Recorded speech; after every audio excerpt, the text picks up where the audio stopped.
Hello everyone, welcome to learning loans.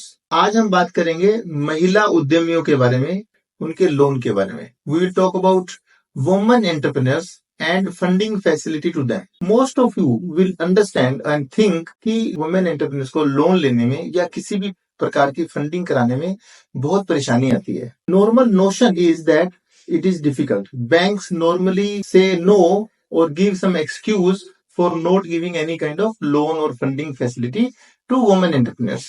So here I would like to clarify to all the women entrepreneurs कि जितने भी lenders हैं, भले वो banks हैं या NBFCs हैं, there is no rule or restriction on women being a borrower.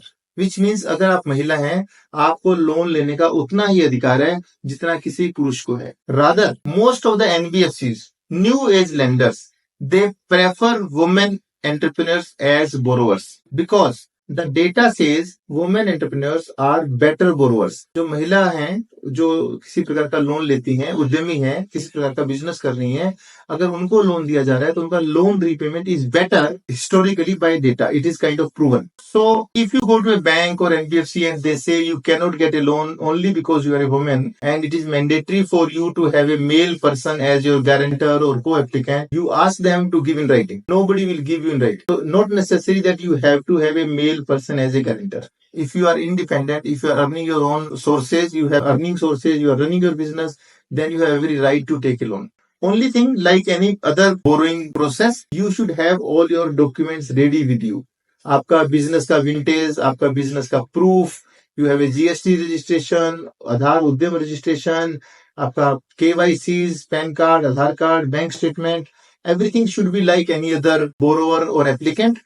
If you have all the documents ready, if you have proper income proof, you can independently take loan from any bank or any NBFC. Rather, if you really think why there is a difference, in my view, traditional banks or PSU bank or very large banks, normally they have this misconception that somehow the risk on women borrower is higher and somehow their policies are made in such a manner that they will not encourage independent alone women to be a borrower and they want somebody else to be co-applicant. I think in most NBFC cases, we have seen that they prefer women being a male borrower and maybe male as co-applicant, or if male is applicant, then women being a co-applicant, co-borrower. I think there's a difference between how banks treat women borrower or how NBFC companies treat women borrowers. So this misconception has to be removed, and I think women should get equal and more opportunity to be part of the financial decision making, part of the financial inclusion, part of any loan funding which they want for their business. Thank you so much.